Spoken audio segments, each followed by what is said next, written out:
All right, hi everybody. My name is John DeFiore. I'm the curator of jazz for the Garage at Chatham. And here with me today is pianist Glenn Zaleski. Welcome, Glenn. Hey, hey, good to be here.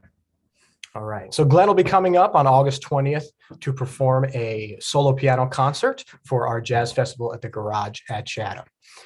So Glenn, just to, for the viewers that don't know you that well, just start off with a simple one. Why the piano? What propelled you towards the piano? Oh yeah, well, that's a great question. I mean, I've been playing the piano since I was 7 years old, and I was always kind of drawn to it. Um, and I guess I don't know exactly why. I think I'm just um, I was always maybe it always appealed to me that it's this all-encompassing thing. You control all the elements at once, all the elements of harmony, all the elements of rhythm, um, all the melody. You control it all. And I think maybe that the puzzle of that always appealed to me, the puzzle of it and trying to solve it. I mean, I don't know if I was thinking that when I was 7. I'm trying to put some meaning into it now that I'm in my 30s, but I think that might have been it. Just I was always interested in solving the puzzle of the piano, and I was always interested in the possibilities that it afforded. Nice. And was there, a particular recording or a particular pianist, when you first started playing that you found yourself, maybe modeling yourself after, or at least, was a catalyst towards the direction you went with the piano? Oh yeah, that's an easy one. The pianist that really got me into jazz music was Dave Brubeck. And that was the result of when I was in 8th grade, he came to my hometown of Worcester, Massachusetts, and played a concert with his quartet at Mechanics Hall. And I was just transfixed. I just loved it. And I became a super fan of sorts. And I started off with one CD compilation that my older brother had, and I listened to it obsessively. And then I started expanding, and I bought every record that I could find, and I got LPs that weren't yet turned digital onto CD. I got them on eBay, and I learned all the tunes that he played, and I definitely that was definitely my gateway into really taking the piano seriously and to really taking jazz seriously. Great. And do you find that today in your 30s, right, far removed from your initial introduction to Dave Brubeck, do you still find his music as refreshing and as motivating for you? Oh yeah, I still um, there are records of Dave's that still inspire me tremendously. Actually, a solo piano record, speaking of solo piano, called Brubeck Plays Brubeck. That's kind of a guiding light for me, actually. It's a very inspiring record and does many of the things that I aspire to do as a solo pianist. Beautiful. Yes, I know that record, and yeah, I mean, I'm also a Brubeck fan, obviously, as so many people are. And I think that record is tremendous because here he is in the 50s and he just started composing, kind of. I mean, he was sort of a newer composer, and he writes 9 tunes and records them in his house, and these are original tunes and he plays them. He opens up on them as if they were standards that existed for years, and they sound as like they're standards that existed for years, but actually it's completely new music. yeah, Recorded in his house, and then they all became classics. um, it's a pretty tremendous accomplishment. And also the playing has this compositional flow that I really am inspired by to this day. I mean, the method of using the piano and improvising as sort of a real-time composer, that's what I hear when I listen to that record. And it's something that I aspire to as a pianist as well. yeah, no, as your career continues to progress, you play a lot as a sideman in different groups, different scenarios, playing other people's music. You've definitely built a niche for yourself as a solo pianist, and all that you do in that regard, and as you'll be performing at the GAC. I see the connections with Brubeck, right? I could definitely see now, knowing that and hearing you talk so fondly about how he inspired you, that you've kind of gone in that direction. So do you feel, since you are playing a solo piano concert, I'd like to dive a little bit into that subject. Like, how do you feel your composing, your performing may differ when you're playing as a solo pianist compared to where you might be, leading one of your own groups or playing as a sideman in someone else's? Well, there's some practical differences. I mean, one just kind of practical thing is that repertoire-wise, I mean, I can just change the tunes on Yeah. the bandstand if I want. I can change the key on. I mean, I'm not probably going to do that, but I could. I mean, yeah, I can throw a tune in there. I can change the key. It takes a different kind of preparation. There isn't as much of a logistical preparation if you're playing solo, which is liberating. But with that, there's also a bit more responsibility because there's no one to lean on. It's all you. Mhm. So that's kind of the similarities and the differences. I mean, um, but yeah, that's as far as the actual mechanics of playing the piano, playing solo or playing in a group. Um, there are some differences, um, but not tremendously. I mean, I suppose I use a bit thicker textures, and I might use a bit more range of the piano if I'm playing solo, but um, that's not really the biggest difference. The biggest differences are just like logistical things that I can kind of play whatever I want when I'm playing solo. I don't have to write charts. I don't have to, you know, be as prepared. I'm prepared in a different way when I Mhm. play solo. Yeah, I get that. And how about when you're composing? Like, do you generally compose, obviously on your own as a solo pianist, but are you thinking that way, or do you write tunes and then play them differently in your group and also play them as a solo pianist? Like, what is your process in that? Oh, there's some differences. I mean, if I'm going to play a tune solo piano, um, I might need to come up with some different ways to some different pianistic devices that I can use to keep the time going. Uh, yeah, I guess if I'm playing in a trio, texturally my playing might be a little thinner than when I'm playing solo. So I do want to have some kind of devices that I can use if I'm going to play solo. There's maybe slight differences in orchestration if I'm going to play solo, and that applies to composing. I mean, if I'm composing for a trio, um, I'm going to orchestrate a little differently than if I'm composing specifically for solo piano. Mhm. Um, but I can take the melody and if I wrote something for solo piano, I can pretty quickly orchestrate it for trio. And if I wrote something for trio, I can pretty quickly uh, make it for solo piano as well. Great. And, like when you're playing with a group, especially one that may have a drummer in it, right? You mentioned that you may be a little bit thinner in your texture. How do you feel that applies to maybe your comping approach or your rhythmic approach, right? While you're playing, say in your trio opposed to solo. Well, it's a funny thing. Um, it's a funny thing because we're trying to leave space. And on one hand, it seems like it would be easier to leave space and take a breath if you're playing with a trio, because I can just take my hands off the piano and the bass player and drummer are still playing. Um, but the fact is, when I'm playing solo, I still need to leave space as well. Um, and it can feel more difficult to do that. It can feel daunting to stop and leave space when you're playing solo piano. Um, but it's every bit as important as when you're playing in a trio. So if I'm playing solo, I kind of sometimes I imagine that I'm playing with a trio. I mean, you can't literally hear the trio, but I like to think that my imaginary bass player and drummer are sort of implied. Like if you listen closely, you can maybe hear what a bass player and drummer would be playing. I try and just put that in between the lines, as it were, when I'm playing solo.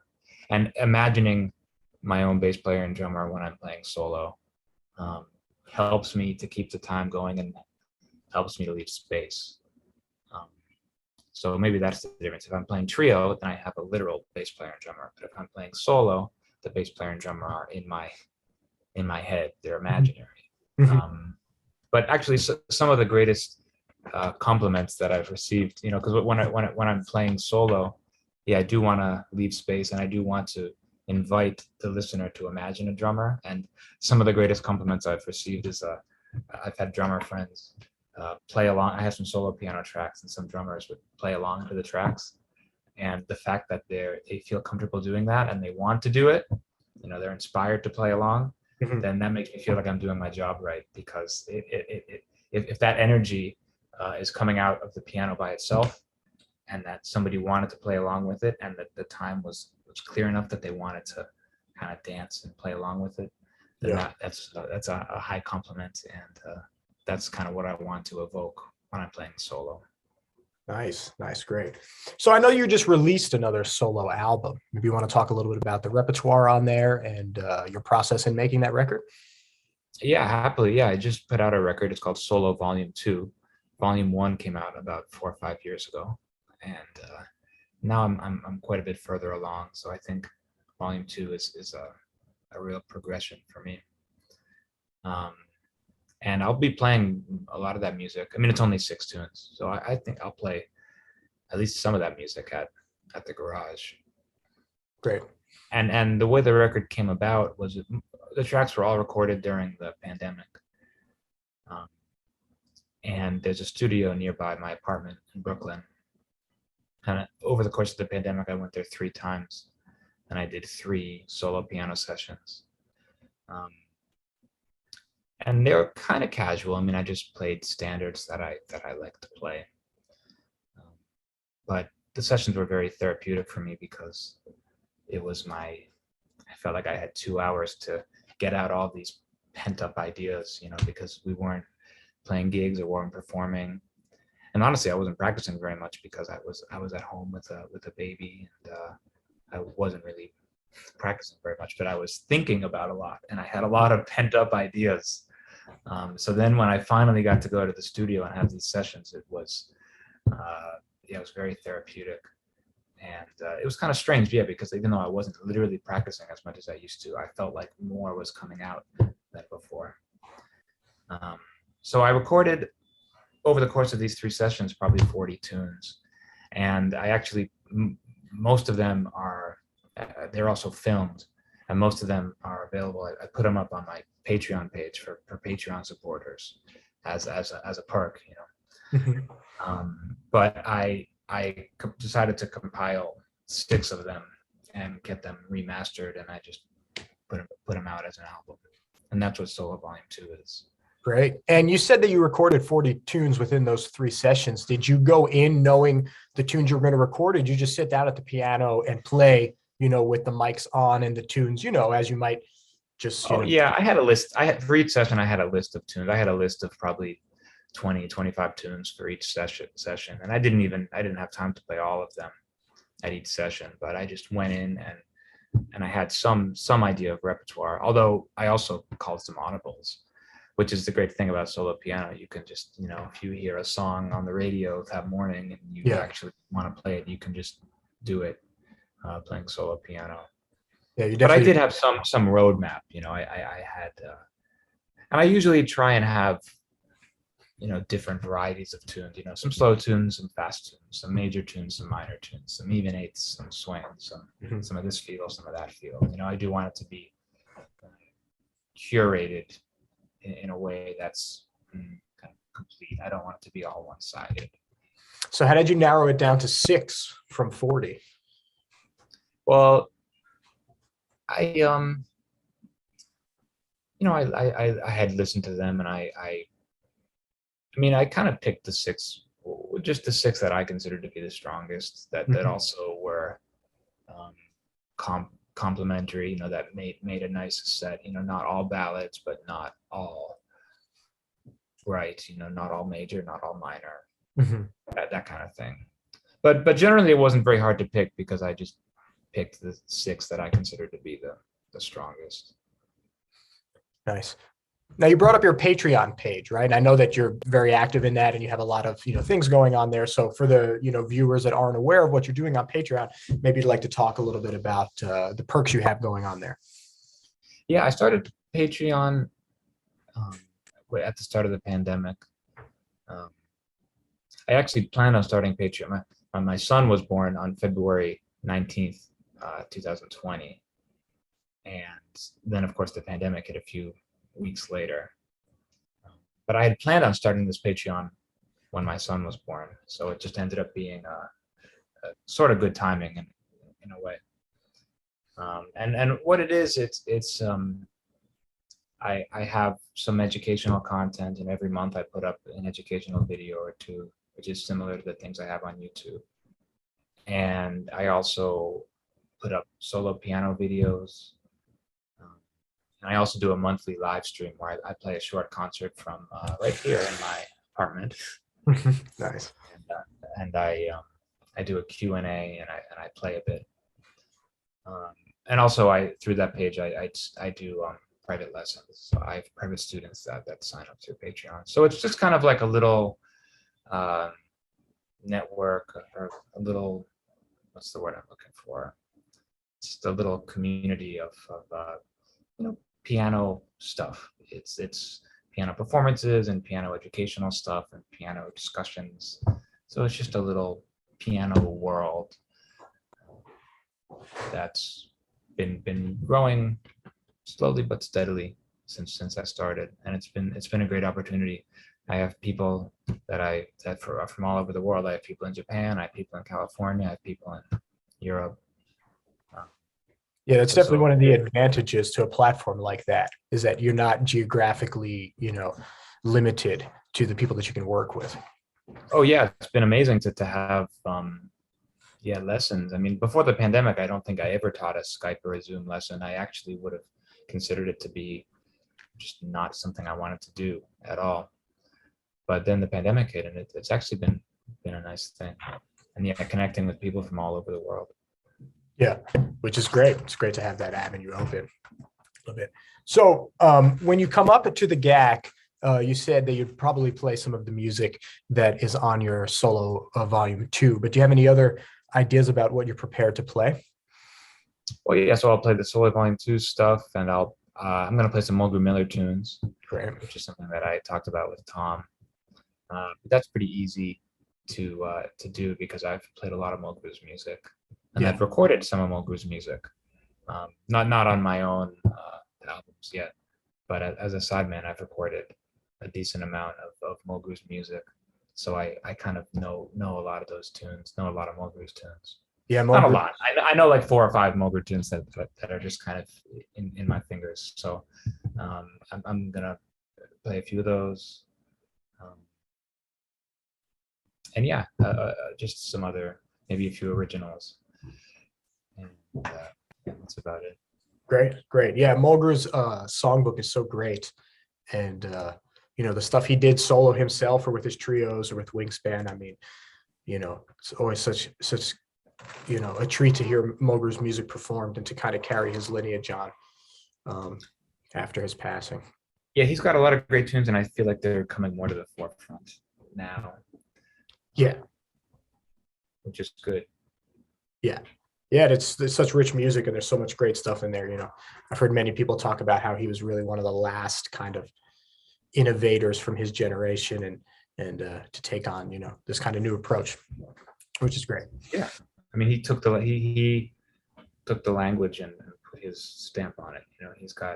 It's very much grounded in traditional jazz piano harmony, but he put his own little twist. He took it up a notch. He put little twists on expected harmony. I mean, you think the harmony is going to go one way, and he has his own little twist that he puts on it. So yeah, I was I went to school with William Patterson while Mulgrew was ahead of the program, and it was such a treat to hear him practicing. We'd all be in the practice rooms till 11, 12 o'clock, 1 o'clock in the morning. And so would Mulgrew. He'd be in there and you'd get to hear him, playing different tunes, and 15 minutes later you go back and he's playing it a different way. And it was just cool to be around that level of mastery, and to get, So jealous. yeah.